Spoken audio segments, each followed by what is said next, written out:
Hello, everyone. I'm Anumani, the author of Unmasking Your Soul, a transformational journey of truth, light, and healing, and I'm your modern day shaman.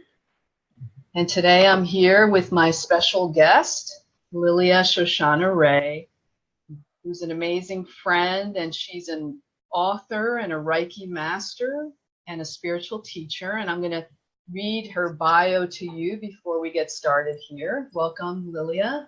Oh, I'm so glad to be here, Anumani. I am so grateful It's an honor. for being on here. So after 30 years as a state legislative lawyer, Lilia Shoshanna Rae decided she could no longer postpone her passion as a messenger for the angelic realm. And we are so glad that you made that transition, Lilia. In 2016, Lilia published her book, The Art of Listening to Angels. If you want to show the audience your book, Lilia. Okay, here's the cover. Beautiful.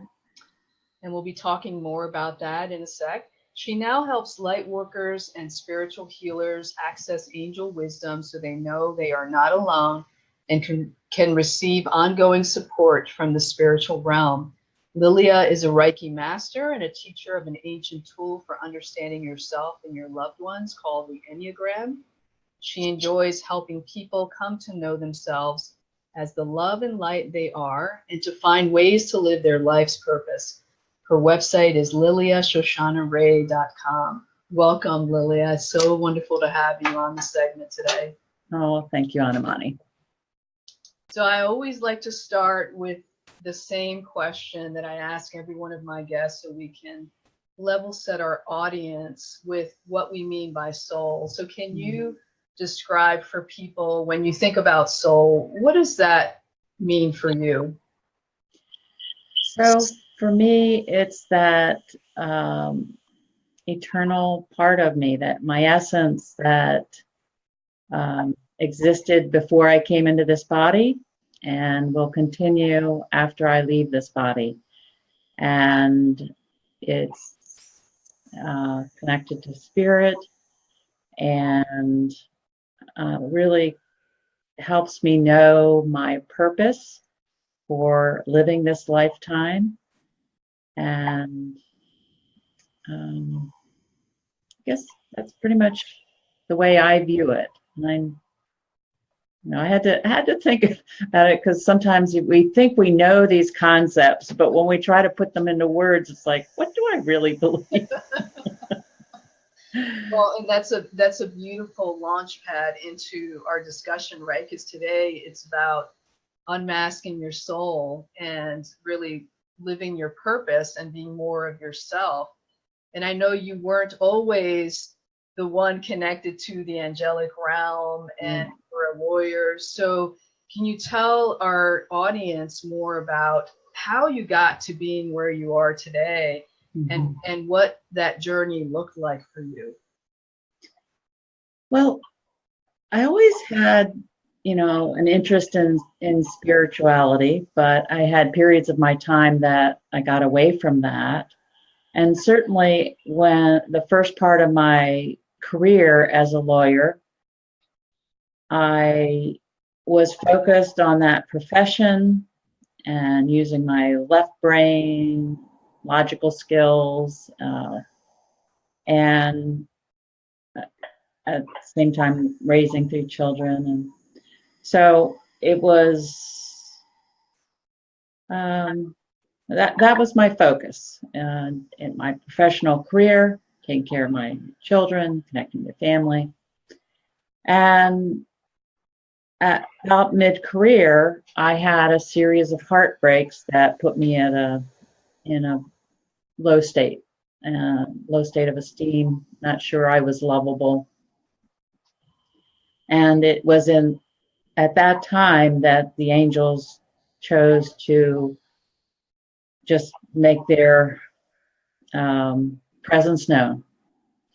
And at that time, I had no idea that people in general could have connection with angels and hear messages. I didn't know anybody else who did that.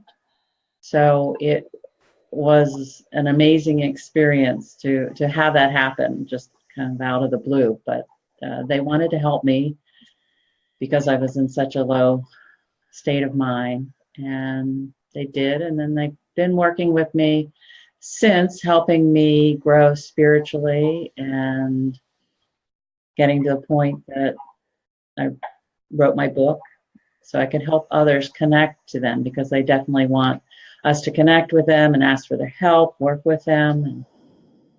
So I'm sure the audience is just as curious as I am of what was that moment? What happened? How did it happen for you where you started communicating with It was really kind of weird. So I was just really unhappy. I was heartbroken, so I was having trouble concentrating at work. But I had to. I was actually managing other lawyers. So to pull myself together, I would take walks at lunch. And at one time, I'm walking on the State House grounds, and I get a visual, which is unusual for me, because even now, my visual skills are not my strongest skills. More I hear things or feel things. But I got a visual of this being sitting on my left shoulder. He was dressed in a dark suit and a fedora, and he was talking to me. And what I was hearing was, "You're going to be okay. You may not feel like it now, but you know, we're going to work with you. You're going to be okay. You may not feel lovable now, but you are." And they were just comforting words. And so let it go for a few moments. And then I said, "Can you tell me who you are?" And so he said he was my guardian angel, Harry. And so that kind of relaxed me a little bit, but I still didn't know anybody else. I, may have heard stories about, like in Catholic schools, they talk about guardian angels, and I'd heard friends talk about that, but I didn't know of anybody who had a personal experience of that. And so it wasn't long after that Archangel Michael came to me, just sort of he didn't, I couldn't really see him. I just felt this cloud of energy. And when I asked him, "Do you have a name?" And I was kind of questioning me, because I'm asking this cloud of energy if it has a name. But he said Michael, and I later confirmed that yes, it was Archangel Michael, and found out that he's available to everyone. You just need to call on him. So I know I get this question a lot from the people that I work with in terms of feeling the energy and knowing, right, the goodness and the light. So can you talk a little bit about that? What did you feel when that first happened, when you were taking your walk, so that people can understand what to look for? Well, even though it was strange and weird, and I was questioning whether, I was going crazy or something, because it was, a new type of experience, it was comforting. So the messages were reassuring. So I did it. There wasn't any fear. It was just strange and new.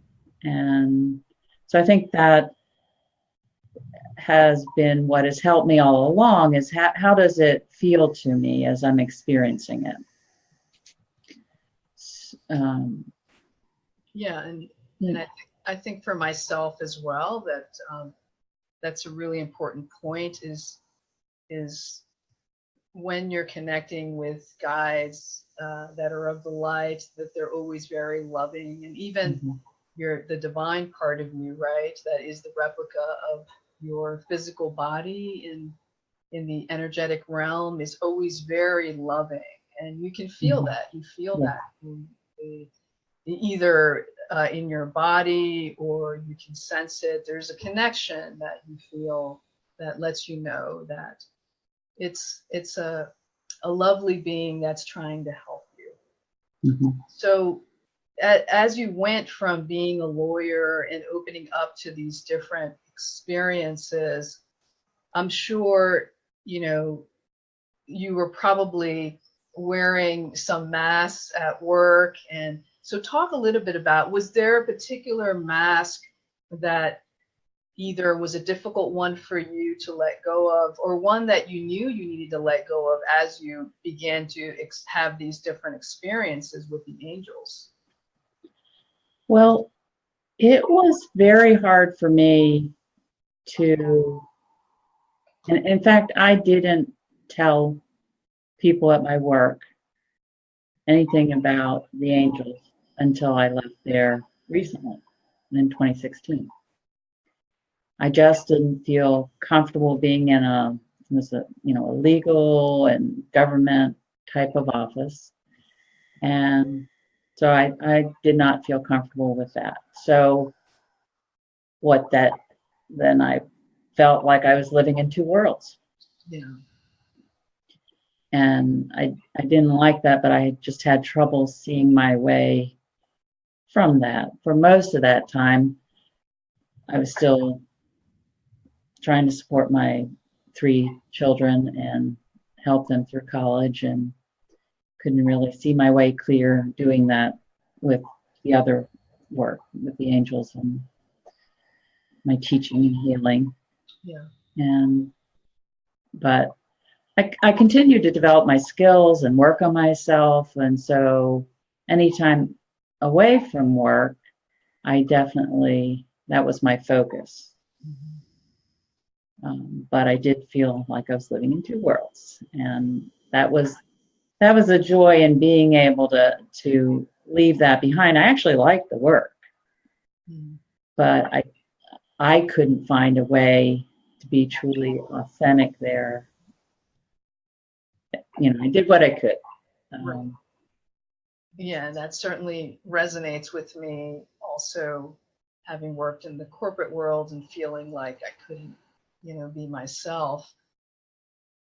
Uh, and realizing though that I would be back someday, but in a different way, bringing more of the work I do around consciousness into the corporate sector. So I'm curious, at the end, as you were transitioning out, were you able to talk a little bit more about who you were as you were transitioning out? Actually, yeah, in 2010, I took my first try at retiring and left for 6 months. And at that time, I shared that I was doing Reiki, and so there was that part. There was just um, I still, even though more and more people know about angels and that we can connect to them, in that world, it's still odd and weird. Yes. So they could kind of get the idea around Reiki, hands-on kind of healing energy work, but I just didn't feel like I could open up all the way. But they also, I think, saw some changes in me. I was pretty tense and stressed before I started doing this spiritual work. I got a lot more relaxed, and so that I think they did see some changes in how I was. Yeah, and that's great. And I know that Reiki is much more embraced these days. A lot of the massage places that I go Mhm. to have Reiki practitioners. And so I think it's becoming much more mainstream in terms of the Reiki. And so that's wonderful. So can you talk about, um, was there a particular moment when you were working as a lawyer where you just knew that you needed to transition out, and what caused you to feel that you needed to do that? Well, about 10 years ago, I got really sick. Mm. I got a rare lung condition and had to be hospitalized. So I was in the hospital 7 days, and when I went, my friends were scared. The doctors at the hospital were scared because I was having trouble breathing, and they didn't know what was causing it. So, but it allowed me to take that time to really go deeper, Mm. and so I knew I needed to find a way to make the change. And And so were you already connected to the angelic world at that time? yes. Mm-hmm. Because I can see some angels around your bed there at the Oh, hospital. yeah. They were they were there, but it was um, like they really wanted me to wake up to the fact that I was going to have to make a change and figure out how to do that. And so my heart and soul were calling me to doing the spiritual work that it was hard to do while I was working at that office, time-wise, energy-wise. So that was a tough way to learn that lesson. Yeah. But I did get it clear, and it wasn't too long after that I was able to leave. When that didn't work out financially, I went to a part-time situation. So sometimes, everyone has to figure it out for themselves. It took me longer than I would have liked, but I just had to take one step at a time. Yeah.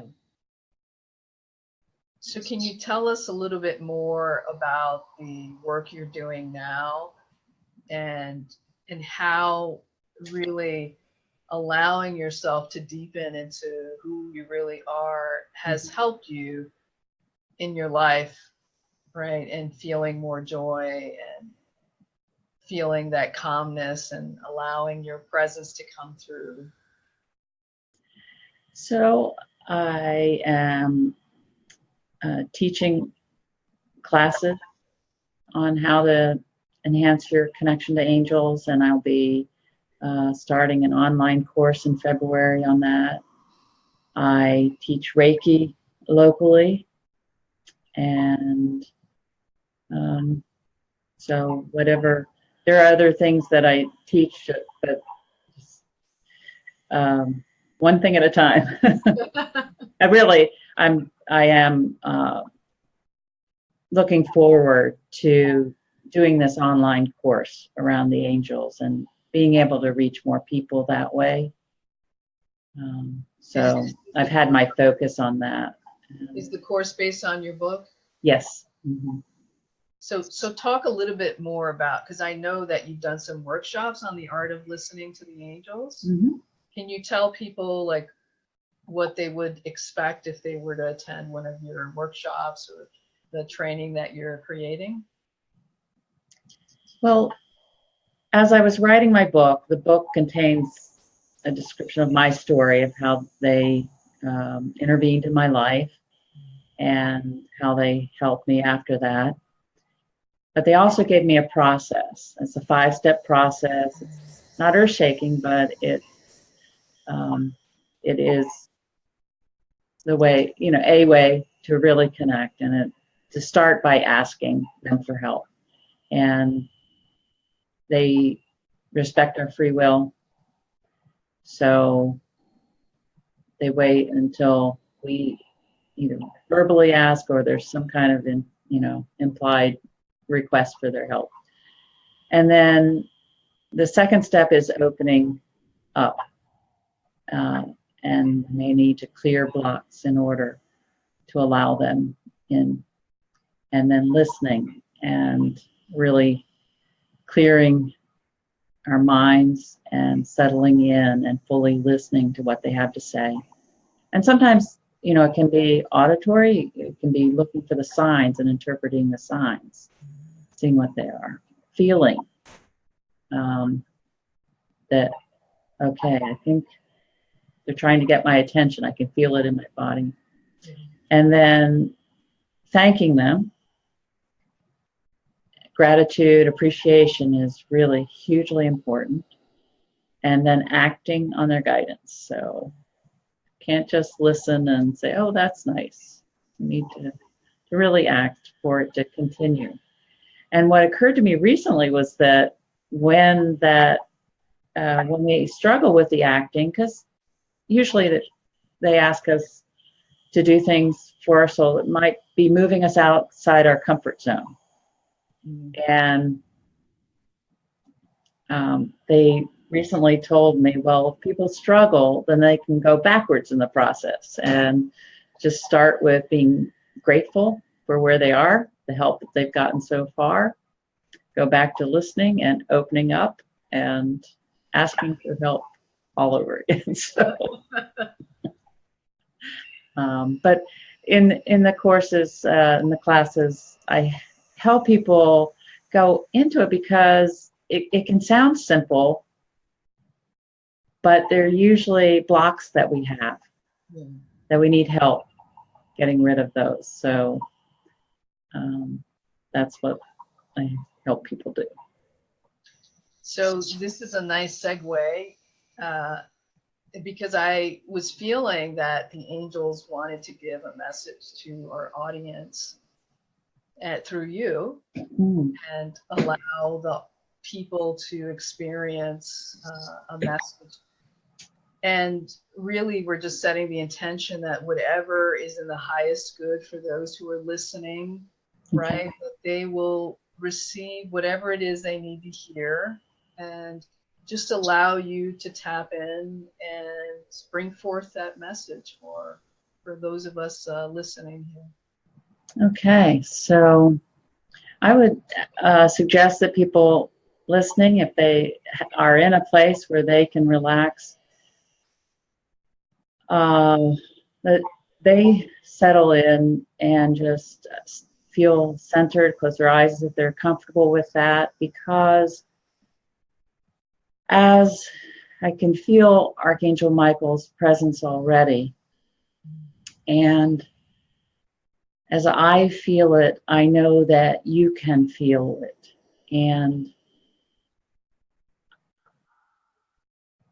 And that is what is so important, that everyone know that it is possible. So let me just get quiet.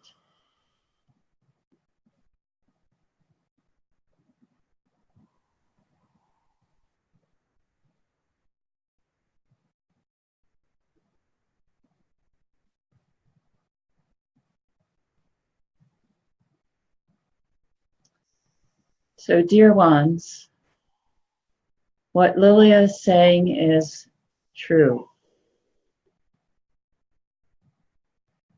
We are trying to reach each and every one of you so that you know angels are available and accessible to you, to support you, to embrace you, to love you, to help you know the love you are, and to help you embody that love and light that will transform your life and help you transform the world into how you want to see it, how you want to experience it. Those things that are occurring in your experience that you are not enjoying at this time, that you would like to see shifted.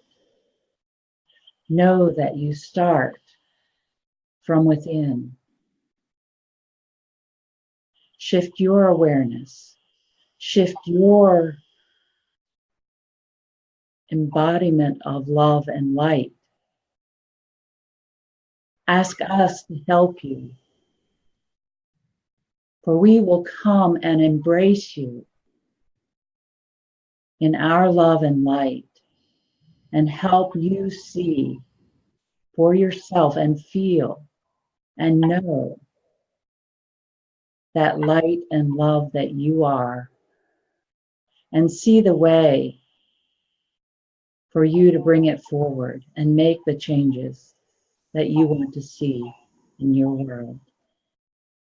We love you and we want to help you. Thank you.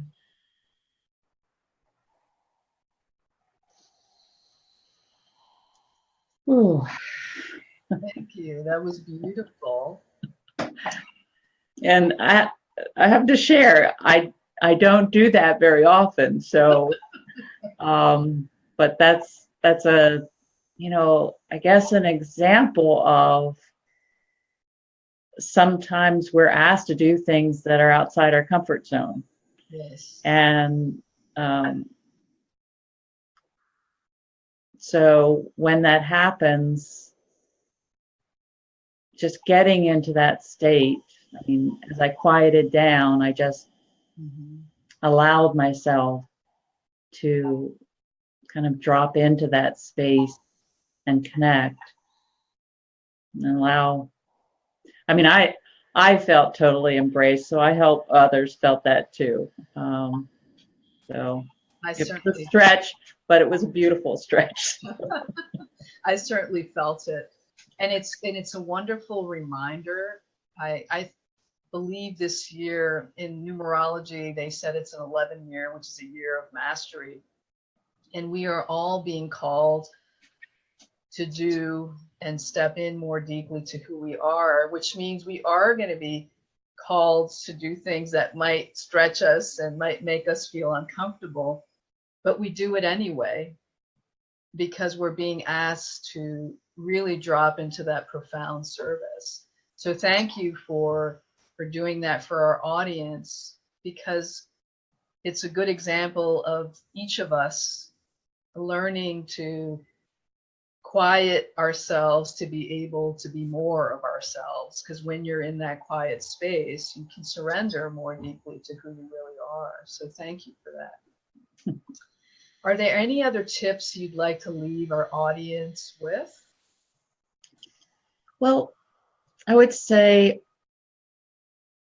all of this, all these things, unmasking our soul, connecting to angels, all this that we're opening up to, it's a process.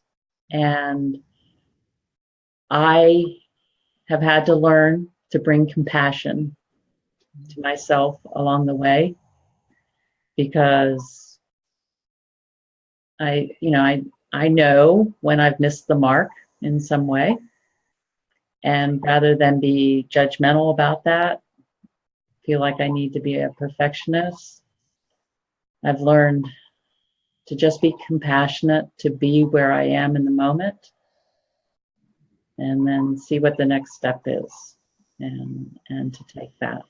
It is a process, and don't know that we ever end the process. So just keep taking each step along the journey. So.